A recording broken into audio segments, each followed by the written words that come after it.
Love now and Did you fall in love last time? I love Love was stronger than anything. you.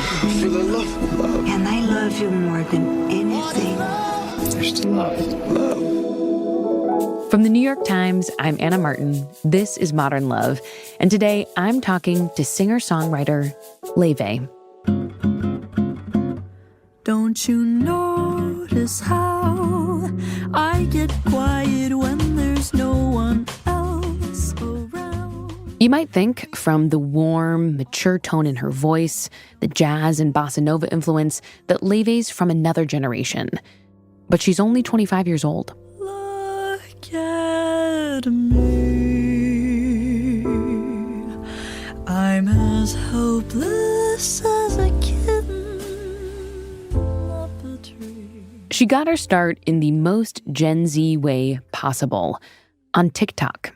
During the pandemic, Laufey started posting videos of herself playing guitar, asking her followers what they wanted to hear from her. Does anybody else feel like everyone around them is falling in love? I wrote a song about it. Her viral videos led to her debut album called Everything I Know About Love, then a second record called Bewitched, which she won a Grammy for this year. And now she's on a nationwide tour. So even though Laufey's music sounds so nostalgic, it's clearly of the moment. Laufey is speaking to her mostly young fans about experiences they're likely going through right now. First love, first heartbreak, feeling like you're someone's second pick. And through her music, Laufey's saying, I'm right here, I'm with you. Everybody's falling in love and I'm falling behind.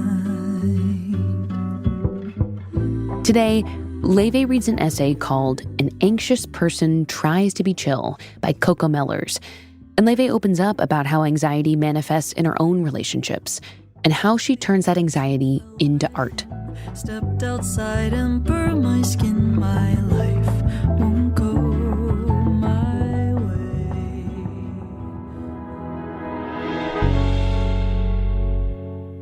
Laufey, welcome to Modern Love.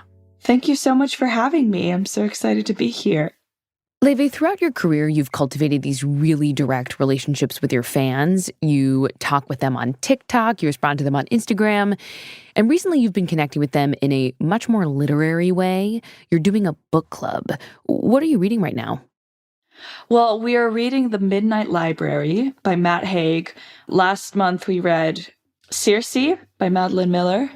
It's a really fun way to connect with the fans kind of in a different way and has, storytelling as a way to connect us all together. What makes a good story for you? It's a big question, I know. Big question. I think there's a level of suspense and release to a good story. Some sort of unexpected twist, and a release, I mean, it sounds simple, but a happy ending, right? Or some sort of ending that makes sense. Does that kind of narrative apply to your songwriting as well? Oh, absolutely. I talk about tension and release all the time, especially in chords, right? If you hear a chord that sounds almost wrong and you move one note and then it just resolves, that's what we talk about as tension and release in music. And I'm all about tension and release. Yeah, these ideas of release, of suspense, they all feel very related to the Modern Love essay you chose to read today. It's by Coco Mellers. Can you tell me what it's about? She's talking about falling in love with this neighbor who doesn't really care about her. And I guess this overarching theme of being anxiously attached. And we kind of visit her past and what has built up to this anxious attachment style. And then we kind of follow her through as she finds a more secure love. Yeah, this piece has a lot to do with attachment theory, which I feel like everyone kind of knows at this point. But just a refresher, it divides people into 3 categories based on how we relate to romantic partners. There's anxious attachment, avoidant attachment, and secure attachment. And the author of this essay is definitely anxious. She's experiencing that tension that I'm sure so many people can relate to. It's that stress that comes when you like someone so much more than they like you. I was going to say, I think when somebody doesn't give us quite enough, it forms this addiction almost, because then when we get it, we have this satisfying sense of relief. And then, of course, they drop out again. but then you're aching for that sense of, oh, he does like me, or oh, he will sleep with me, or he's going to love me. And so I think that's kind of, we're always itching for that sense of love, even though it's not really love, it's just breadcrumbing you almost, if that makes sense. It does make sense. This essay begins with the author, Coco Mellers, hanging on basically for dear life to a guy who just wants something, the dreaded word, casual. Do you want to go ahead and read the essay for us? An anxious person tries to be chill.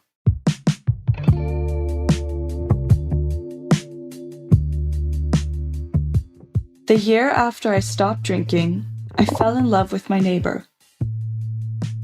I was 27, working as a copywriter, and living in a studio apartment on Gay Street in the West Village.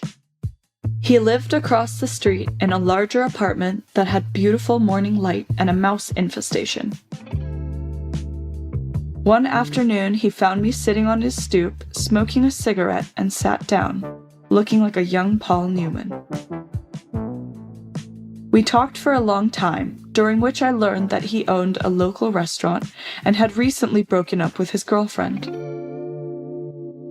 Eventually, we headed up to his apartment, where we kissed until it felt like it was only us and the mice in his walls still awake in the whole city. By the time he walked me back to my building, it was past midnight, and I had already decided that our wedding should be right there on Gay Street. I was calculating what kind of city permits that would require when he placed a hand on my shoulder.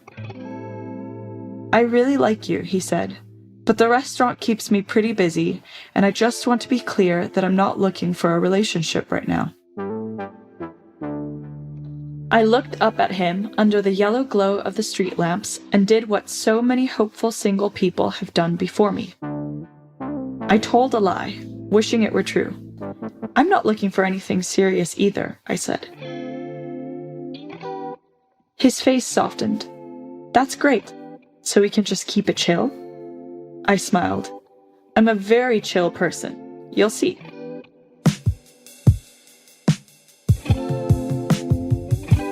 He would not see. What followed was a 2-year tug-of-war. He could not commit, and I could not accept it. I tried every tool in my arsenal to get him to be my boyfriend. Nothing could change the fact that we didn't want the same thing. Instead of freeing ourselves from this mismatch, one of us would eventually leave our light on, knowing the other would see it from the street below and send a text to come up. I was repeating a familiar pattern. I grew up chasing my father's love, a man who, like my neighbor, could be affectionate or absent depending on the day. Now I was pursuing my neighbor with the same fervor. The more space he wanted, the closer I longed to be. I pretended to have no needs, then felt distraught when he didn't meet them. I would get high off of his attention, then crash when he withdrew. I would later learn this dynamic is called an anxious avoidant relationship. At the time, I only knew it hurt. And for the first time in my adult life, I didn't have alcohol to numb me. So I went to an ashram upstate and prayed for the obsession to lift. I changed his name in my phone to Prosecco, so I would remember how emotionally hungover I felt after seeing him. I went to a weekly meditation group led by a Buddhist teacher, and at the risk of sounding dramatic, changed my life forever. He taught me that anxious and avoidant people often connect quickly and powerfully, but the relationships are a challenge at best and doomed at worst. You need to be with someone secure, he said. You mean boring? He smiled. Security isn't boring. You'll see. Eventually, it was obsessing over my neighbor that grew boring. I stopped leaving my light on all night, got some proper sleep, found a therapist, and became open to the possibility of meeting someone else. That someone was Henry, a friend of a friend I met at a film screening. He had freckles all over his face and a big, unself-conscious smile.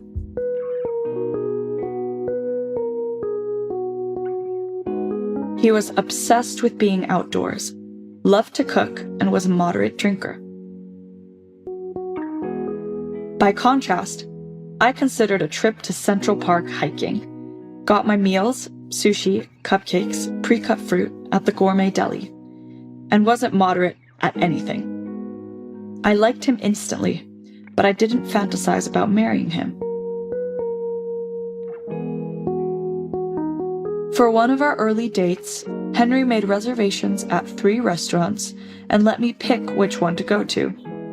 On another, we saw a documentary about the evils of salmon farming. In the following months, we met up once or twice a week to eat, go to the theater, or see an exhibition. There was no waiting up late for him, no will he won't he show up.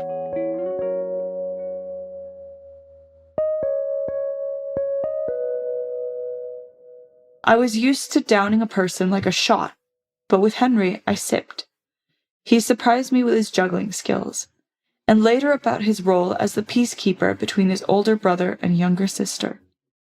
Later he told me about his friend who was killed in a hit-and-run during the first year of university, the shock and the grief of it. Each new thing I learned felt precious. Still, I was weary. Where was the high, the excitement? I thought falling for someone should be like having an orgasm and a heart attack at once. Shouldn't it be more difficult than this? I asked my therapist. In real life, good things are allowed to be easy, she said. Trust it. A few months into seeing each other, I gave Henry a book of illustrated animal facts, expecting him to appreciate it as a thoughtful, if not particularly noteworthy gesture. This is the best gift ever, he said. He went through the book page by page, wondrously repeating the best facts aloud. Hummingbirds flap their wings up to 200 times a second. Henry didn't need things to be dramatic to feel alive because he paid attention to the small details that make life feel miraculous.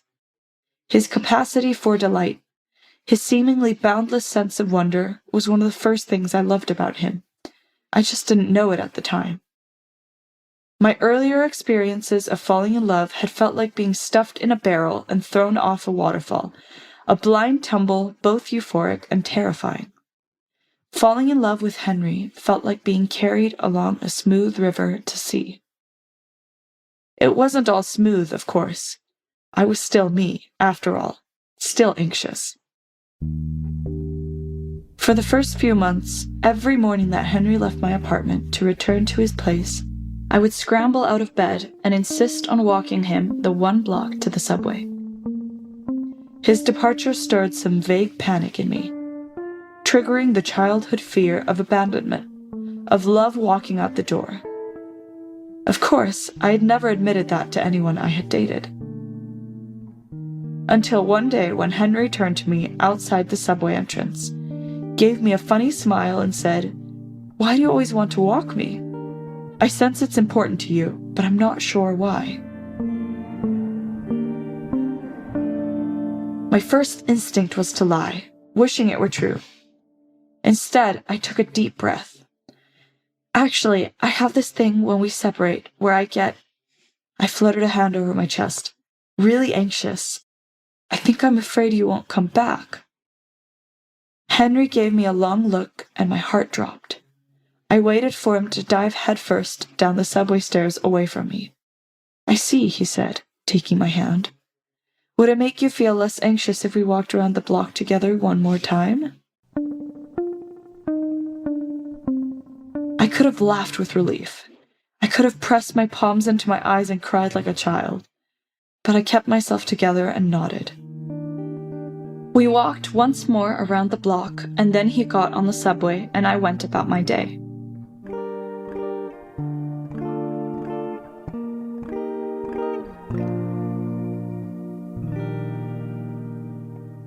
A year later, we moved in together. 6 months after that, we got married. Today, we live in a house in Los Angeles with a small garden regularly frequented by hummingbirds. Up to 200 flaps a second, Henry likes to remind me. Isn't that remarkable? It is.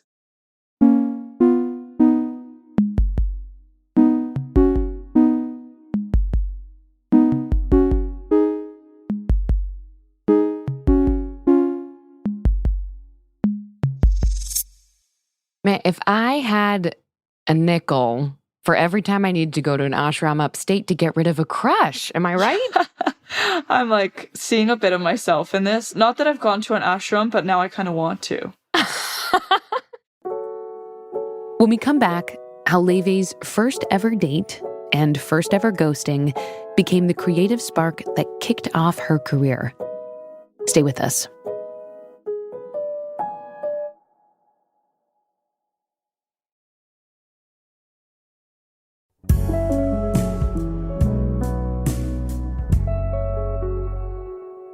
So, Laufey, you just read Coco Meller's modern love essay, and you said that you saw yourself in her story. Tell me what parts resonated with you. I think this feeling of anxious attachment and avoidant also, I think I've definitely felt versions of. Sometimes the further I get into secure relationships, I expect something to go wrong. Are you saying that you identify as slightly anxiously attached? I think so. I thought I wasn't, but I think I am.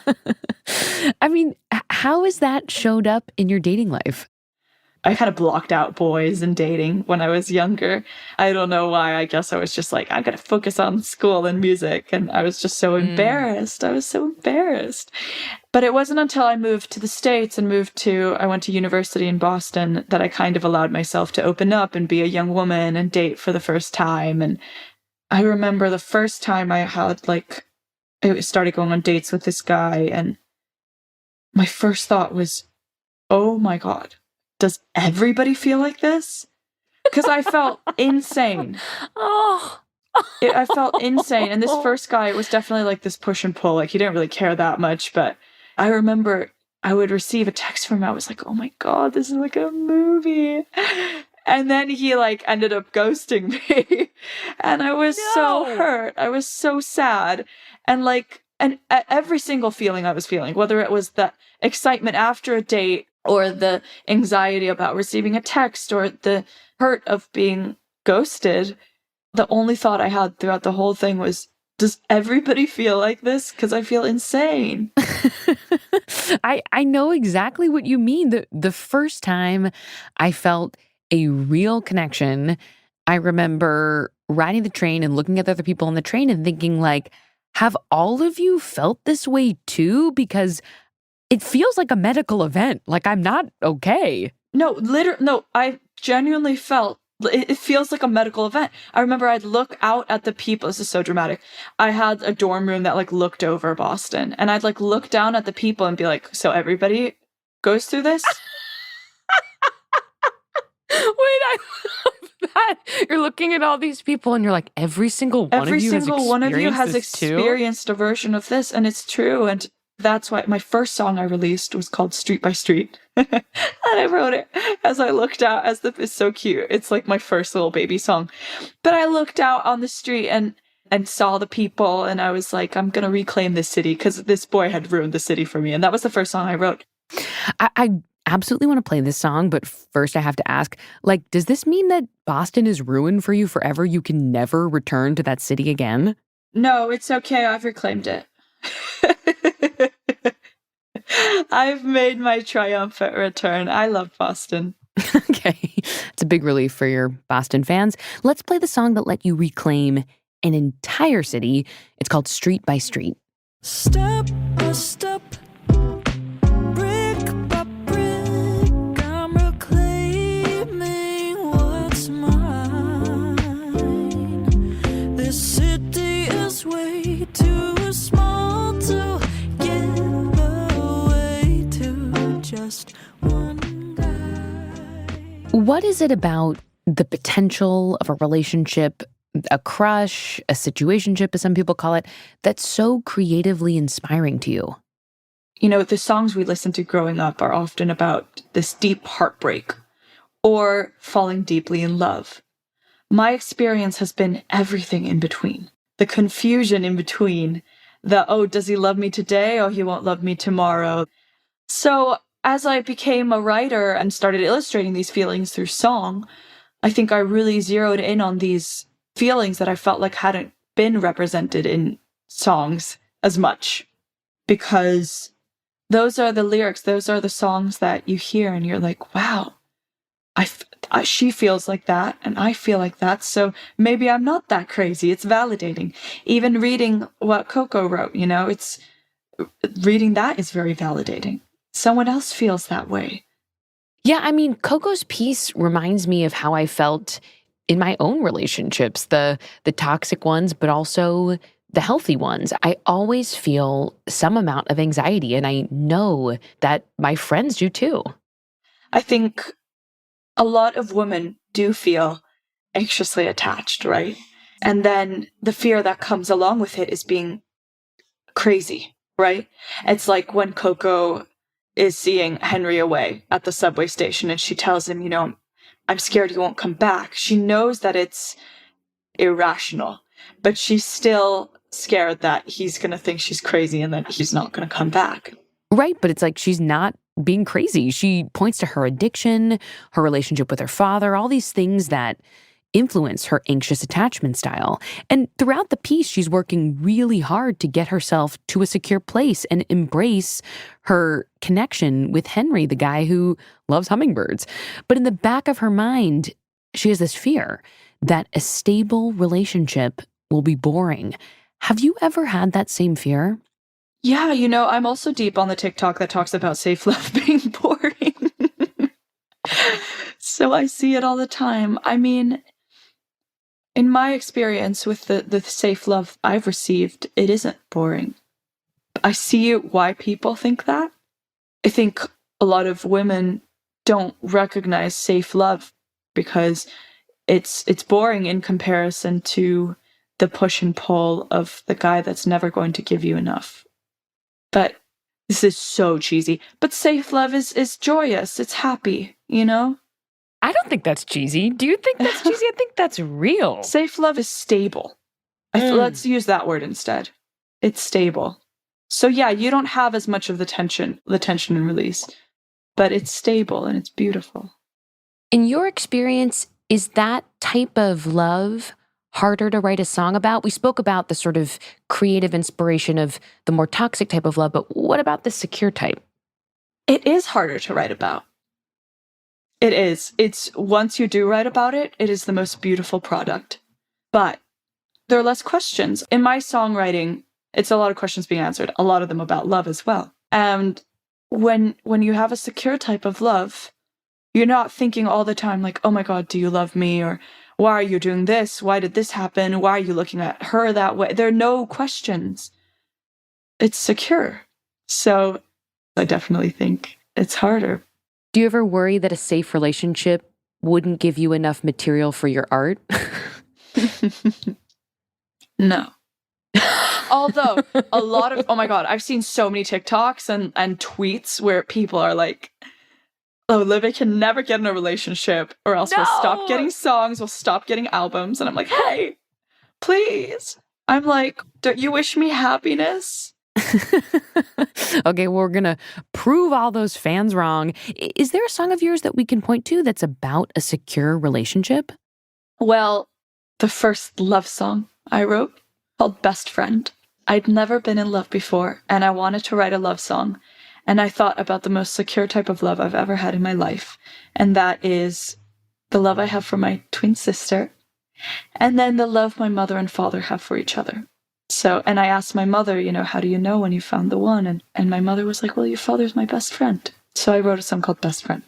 Oh, I mean, this song, I love it because it's really an ode to secure relationships of all different types. Let's go out on that song, Laufey. This is Best Friend.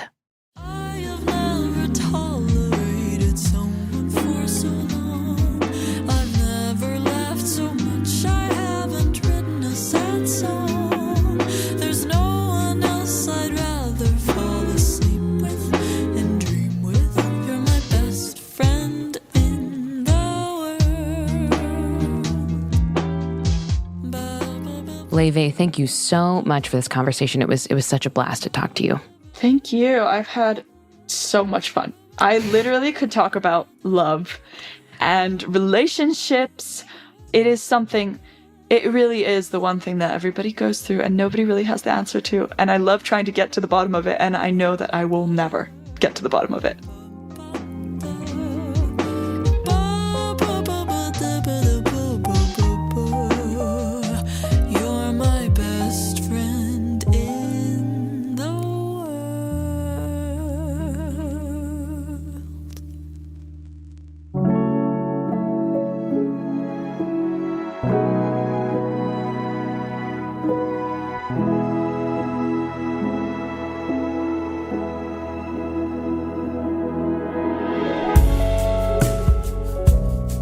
Next week, I talk with model and writer Emily Ratajkowski. After her very public divorce, Emily's now on a mission to shift negative assumptions people may have about her relationship status, starting with her wedding ring. I basically took the diamonds that were in the original ring and made them into 2 different rings, which I kind of playfully called divorce rings. I really liked the idea of a woman not having to be ashamed of leaving a relationship, but even just like of having a past. Modern Love is produced by Julia Botero, Christina Josa, Riva Goldberg, Davis Land, and Emily Lang. It's edited by our executive producer, Jen Poyant, Riva Goldberg, and Davis Land. The Modern Love theme music is by Dan Powell. Original music by Dan Powell, Pat McCusker, and Rowan Nemisto. This episode was mixed by Daniel Ramirez. Our show was recorded by Maddie Masiello. Digital production by Mahima Jablani and Nell Galogli. The Modern Love column is edited by Daniel Jones. Mia Lee is the editor of Modern Love Projects. I'm Anna Martin. Thanks for listening.